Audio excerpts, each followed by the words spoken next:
So first, well, nakita niyo po kanina, first basket naman yun ni Willie Wilson. Of course, ang dalawang kupunan na ito, common denominator nila, Santa Lucia Realtors, hindi ba?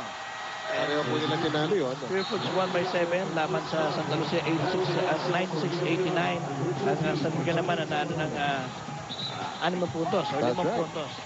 Opo, samantala, eto again, ang incentive dito po sa mananalo dito. Sila ang league leader dito sa ating batang-batang Smart GBA Philippine Cup. Oh! A lot of action away from the ball, and this time Roger Yap. And dito nakita mo dito si L.A. Tenorio riding in pain.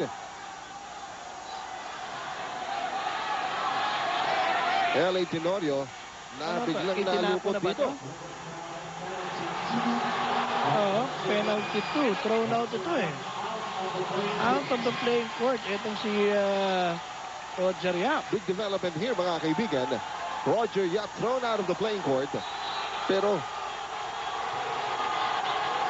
ayan po at ayan, inescortan dito si Roger Yap. Pero mas mahalaga rin dito, tinitingnan natin itong si L.A. Tenorio. Sana naman ay hindi siya ganong napinsala, no?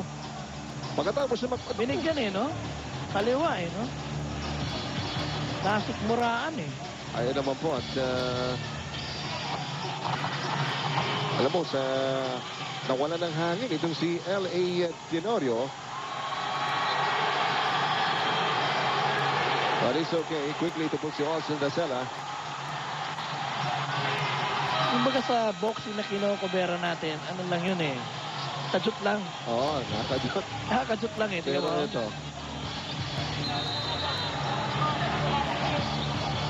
But ika nga, perfect angle dahil kitang-kita ng ating referee. Kita yun. So, ang nangyari dito, one man less. Ito pong Purefoods Tender Juicy Giants. Dahil nga po na-thrown out, ito pong si Roger Yap at L.A. Tenorio.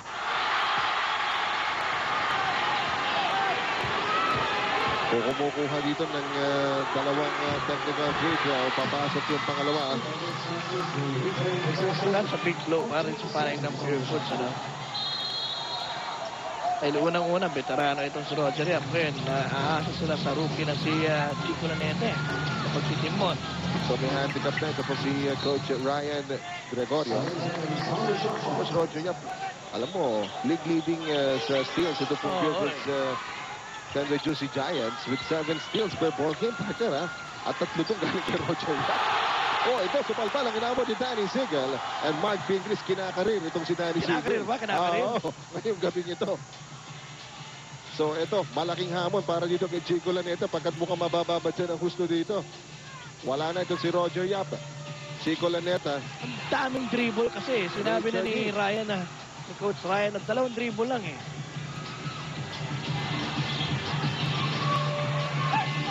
At still, ito pong Magnolia Beverage Masters sticking with L.A. Tenorio. And Lordy Tugade. Sabit.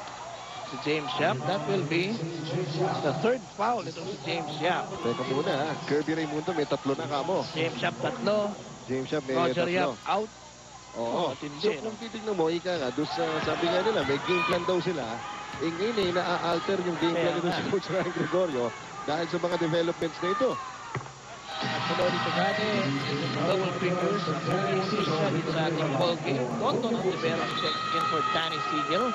Bilis ang palitan ng mga players. For Willie Wilson. Bilis ang palitan mga kaibigan. Wala, huwag kayong kukurap dyan, Pwede. Ito naman po si Lordy Tugade.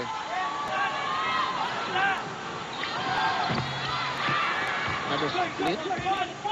Wala sa Alaminos, Pangasinan na Imbag Ngarabillo amin. Mga kababayan po natin dyan sa Pangasinan. So eto, lamang pa rin dito ang Magnolia Beverage Masters. Mark Fingris, depensa ang pinapairal niya in this ball game. Tignan natin kung i-score dito labang kay Danny ay wala ang tira niya. Hindi nag-reset ang shot clock Hindi nag-reset ang shot clock. Dahil hindi naman tumama ng rin yung bola Alam mo, matamis ba itong bola, Barry?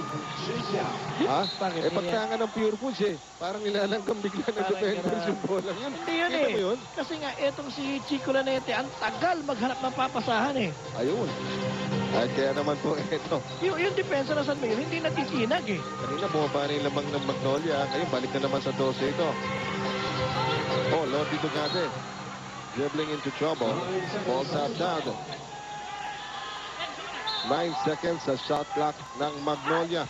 Nakita ni LA si Lodi, masyado malalim. Ito na naman. But this time, si Enrico matatawagan dito. Hindi, yung makeup siya eh.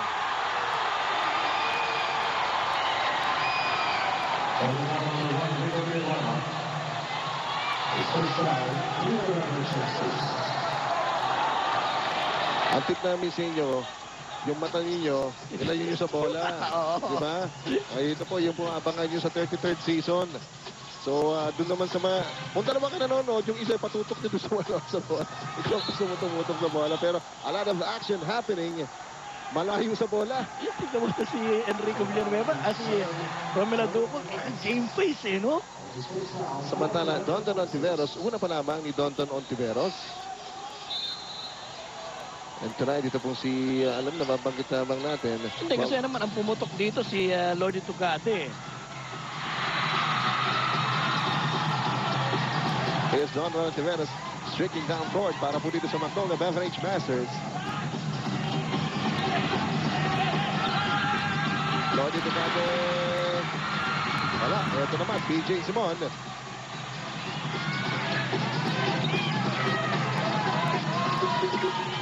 Mabilis yung depensa ng Magnolia Beverage Masters doon. Nailatag ka agad, ha? Kanina may bentahe pa doon ng Pure Foods. Dapat nga, diniretso na lang ni Simon eh. Pero Pinintay ito- pa niya yung mga defenders eh. And Richard Yee. Kung nakalampas ka dun sa pangalawang defender, may pangatlo pa. Kaya dito, yung depensa ang pinapakita ng Magnolia Beverage Masters. Sa unang game, nakapasok ka. May trangkahan pa yun eh. Oh. Yun po, no? Pero ito na, foul dito si Richard Yee. Wala po sa San Jose, Antique.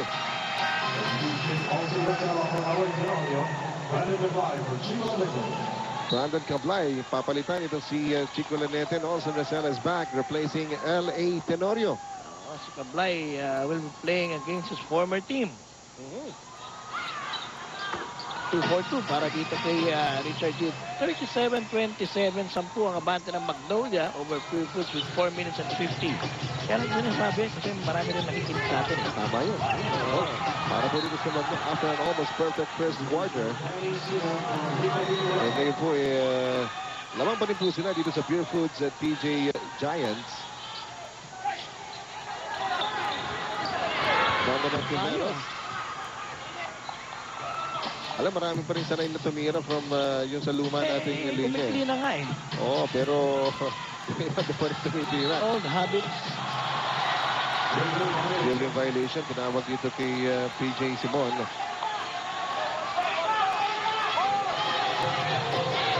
Grabe yung pressure na tinatanggap ng Pure Foods sa mga gusto mo ball carriers nila, no?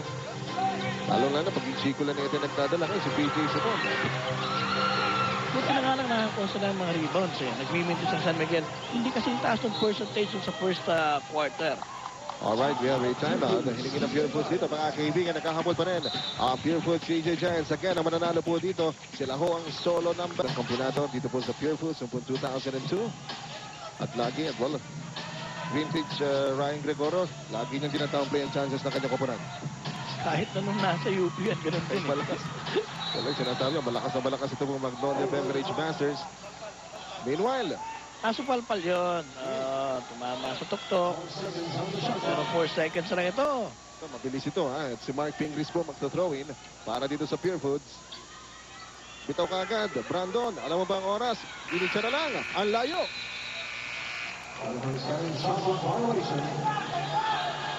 So ito, na 24-han ang Pure Foods TJ Giants. At yun yung numero ni Cablay. So ayan po. May 10-point lead para po sa Magnolia Beverage Masters. Alam mo, at this point, itong Pure Foods lamang sa rebounds against Magnolia, 16-8. Doon lang talaga sila lumalamang eh, sa rebounds eh. Turnovers, 12 na sa Pure Foods.